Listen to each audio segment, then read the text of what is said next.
Evening, everyone. This is State Representative Brad Halbrook. Welcome to the Illinois Freedom Caucus Tuesday night roundtable, and a little smaller crew this evening, but a great crew nonetheless. We have Representative Dan Calkins from Decatur and our State Director Colin Mosley. Gentlemen, welcome tonight. Any opening thoughts before we get into our slides here real quick? Have you noticed that your phone is a little slower? I don't know my phone, my internet service. I don't know what's going on. It just seems like things have slowed down a little bit here over the weekend. Yeah. Election season. It's what? Election season. Election season, yeah. That's what I'm thinking too. Well, I think some marketing company has sold my text number to a bunch of political folks, because I get about 2 texts an hour trying to fundraise. But anyhow, that's the way it goes. So anyhow, it's only for the mega donors. They do that too, really. Yeah. Wealthy farmers. Well, they've got me confused with some of those, evidently. You and JD. Yeah. Hey, guys, let's get into our program this evening. So tonight we're going to talk about the state prison closures and the news that's making, and this fascination with Governor Pritzker and the president to want to funnel money. Well, even the governor of Michigan that wants to subsidize and funnel money to our foreign adversaries, the Chinese communists. We've been talking about that issue. We're going to continue to talk about it as it continues to gain more of a spotlight on the national scene. And so with that, if I can advance our slide. Yeah, if I can advance the slide. Drum roll. There we go. Internet's a great thing when it works. So okay. I'll cut that, Brad. Okay. So tonight we're going to talk about the prison closures, Stateville, Logan Correctional. Recently in the news here, stuff's going on. We've had a judge intervene about Stateville. Dan, I know this Logan Correctional and the women's facility is part of that's in your area, part of it's next to your district that you serve. I know you're paying a lot of attention to this issue. I'll just throw it over to you, Dan, and Colin. You guys can kind of go back and forth about this matter. Well, this is, I think it's economic disaster and what's going on, but it all goes back to priorities and funding. And over the last 8 years, 10 years, the state of Illinois, in its infinite wisdom, has failed to provide enough money through the Department of Corrections to keep these facilities up and running. It's been, I don't know, I guess you compare it to the Edgar pension ramp, in that we'll just defer, and then we'll catch up at the end of the game. You know, we'll score 3 touchdowns with 2 minutes to go. And what's this finally, the correctional facilities have gotten so run down and so bad that the court stepped in on Stateville. And I think the state, knows that the same thing is going to happen at Logan over in Lincoln. And so they've come up with this brilliant plan. They're going to build a couple of new prisons. It's $900 million. Nobody's seen the plan. Nobody's talking in the administration about what the real plan is.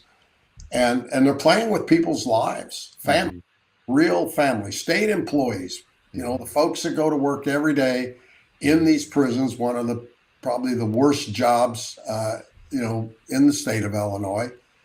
And it's heartbreaking.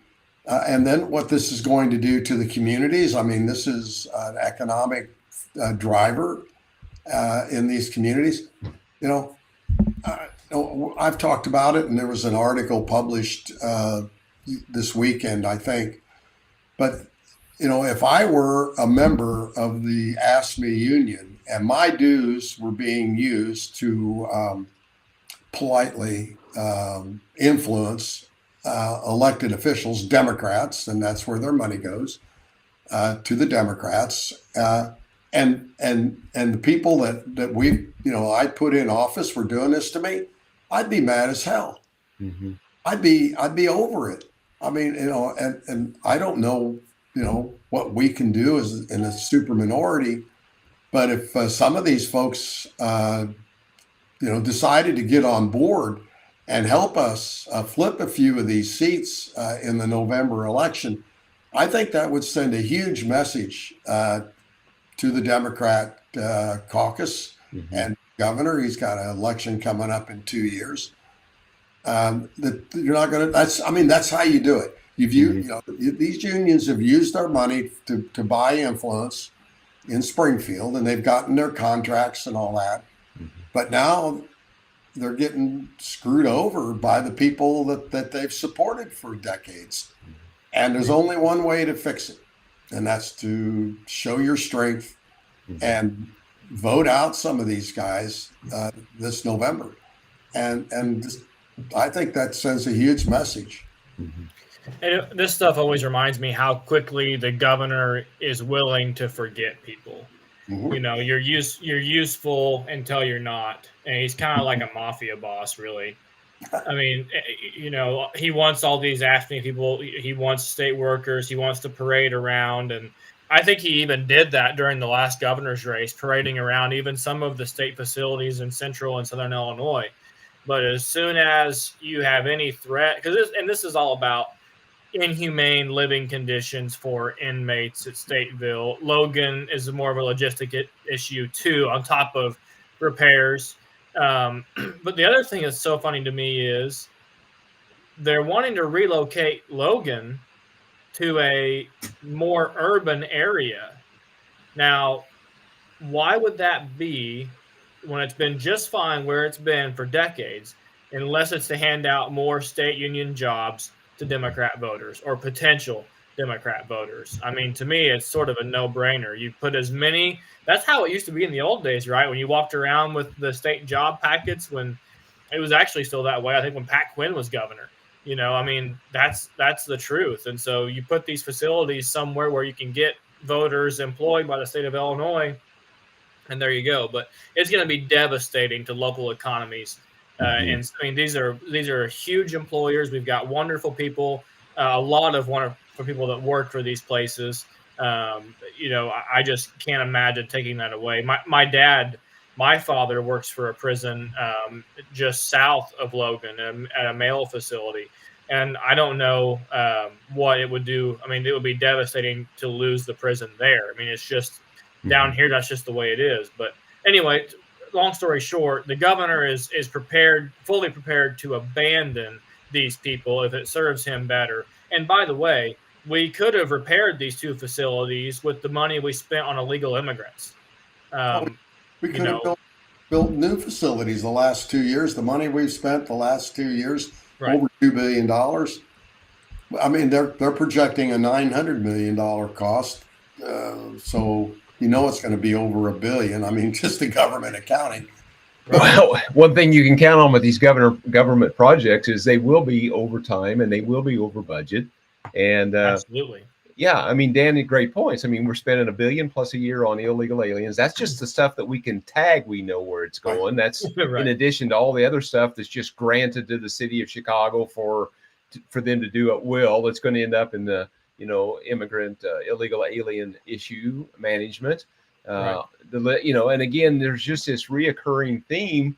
DNR, over 400 projects. Over $1 billion worth of backlog of deferred maintenance. It's just the list goes on and on and on, but it's just easier, evidently, just to let it run completely down. And then, by the way, we have to spend $1 billion on a new facility or facilities. It's just, I don't know that it's any way to run a train, gentlemen.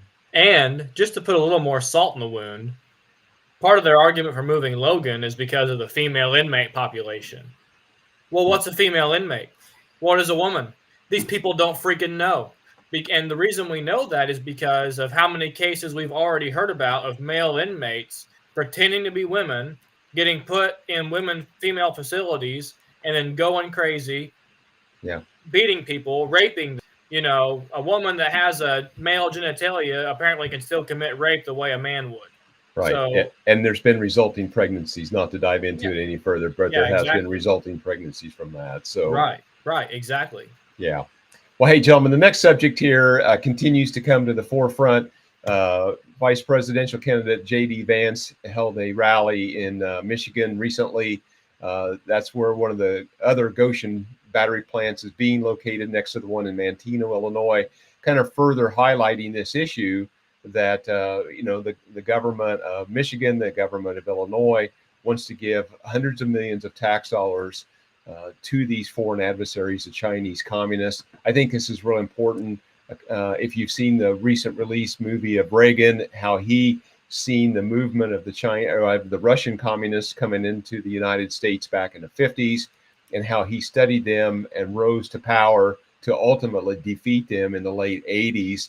And gentlemen, here we are 40 plus years later, and we've got our government officials that are opening up their arms and throwing cash at these foreign adversaries, these communists.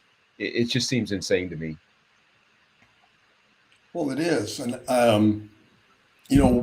one of the things that we were told by Gorbachev and others that have, predicted the downfall of the United States is that we'll fall from within. Mm-hmm. Don't need to invade us. There was an article that came out today from Governor Whitmer and former Governor Cuomo in New York. Chief of staff was a Chinese spy. Their chief of staff, Governor Whitmer, is it Whitmer in New York, or is that Michigan? Hochul. Anyway, the governor of New York and her predecessor, this lady, had infiltrated their administration. She was the governor's chief of staff before getting assigned to another state job, with getting the Chinese access to the governor and getting Chinese papers to fly over to the United States on the pretext of meeting with New York officials. It makes you wonder what's going on in Michigan and Illinois. Have we been infiltrated? Is there someone pulling the strings? I mean, because this makes no sense. Right. The federal government's already said, hey, this company is run, right, by the Chinese military, the Chinese government, the communists. Why are we even considering giving them these kinds of tax incentives, let alone letting them own the facility, owning land in Illinois? I don't know. Mm-hmm. But to me, there's something that's not right. Well, and we've talked about, in the way these businesses are run. I mean, the Americans, or nobody can go to China and just open up a U.S. Owned only company in China. It's got to have Chinese ownership. It's in their bylaws that they have to have membership in the Chinese Communist Party.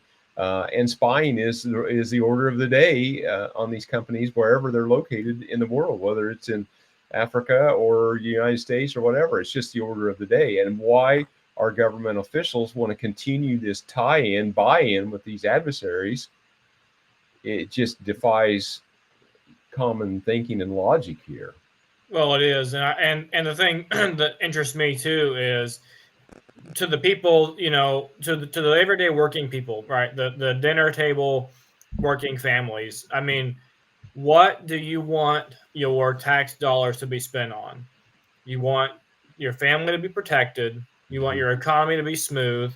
If you use public transportation, you certainly, I believe most working people do not want their tax dollars going to some special interest, political victory-based initiative that funds not only a hoax of an idea, but also the Chinese Communist Party. I mean, working families should be disgusted by all the things their tax dollars are spent on, including this. This doesn't help anybody. Right. All this is doing is propping up our governor for a political victory, and it's funding our enemies. Right, on a hoax of an idea, because we see all these just a week and a half ago, the new manufactured vehicles caught on fire. Man, if I had an electrical vehicle, I would no way park it in my garage if it was attached to my house or even near my house. Mm-hmm. I just this and some, I don't know where I read this or seen this, but it seems like these fires are starting in the charging unit. It's not necessarily the battery, but it starts in the charging end of the thing. And so I guess it doesn't really matter if it's parked in your garage in your home, it's attached to your home, and it catches fire. It doesn't matter where it starts. Right. It doesn't matter. It's still, fire's a fire. Right. Yeah, so this whole EV thing is fraught with problems. Volkswagen this over the weekend is announced that it's looking at closing for the first time in the history of the company since World War II. Well, it's kind of when it got formed. But they're looking at closing 11 of their plants because their sales into China have dropped dramatically. Mm-hmm. And their EV, their move to these EV cars is well below expectation. Mm-hmm. And they're also facing the same thing that we talked about here. And that President Trump talks about, that when the Chinese start importing these EVs through Mexico and they come through with no tariff or such a small tariff, it doesn't matter, they will put the American car makers out of business, just like what's happening to Volkswagen in Germany. Yeah. Look no further, see the future, and be well informed. Interesting thought here as we close out this subject. I saw a commercial on YouTube last night from Ford, and of course the push has been EVs and hybrids, but Ford run this commercial and it said big block letters. I believe this is right. I just seen it one time. It was a quick 15-second commercial.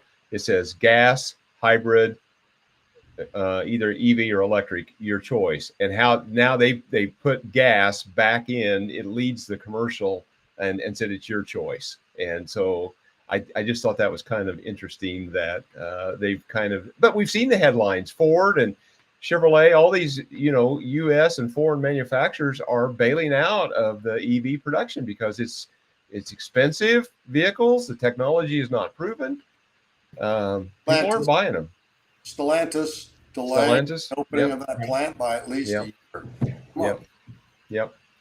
Gentlemen, announcing this date here of the next town hall in kind of East Central Illinois, Champaign County, October the 8th, 6 o'clock at the Champaign County GOP headquarters there on Park Street. Colin, you're instrumental in setting this up. Anything we need to know about this? RSVPs, anything required? What do we need to know? Give the Champaign County GOP a heads up if you want to join us, but no RSVP is required.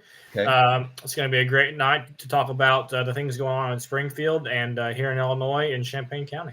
Great. So, yeah, just to let them know, to make sure we got proper accommodations for everybody, just give them a call or an email. You can find them on the web or the Facebook. And here's how you find us, Colin, freedomcaucus.org, donate button there. And, of course, the Substack is continuing to be a great tool for us to communicate with everybody out there, in addition to the social media sites and the like. Anything new we need to know happening there, Colin, before we move on to the final goodbye? Oh, I don't think so. All right. With that, gentlemen, why don't we just close out unless anybody has any words of wisdom for the masses? All right. As always, we appreciate you guys tuning in, and it'd be great if you would like and subscribe and follow and share our content to help get the message out. And without further ado, we'll say good night for the evening, everyone, and we'll talk real soon.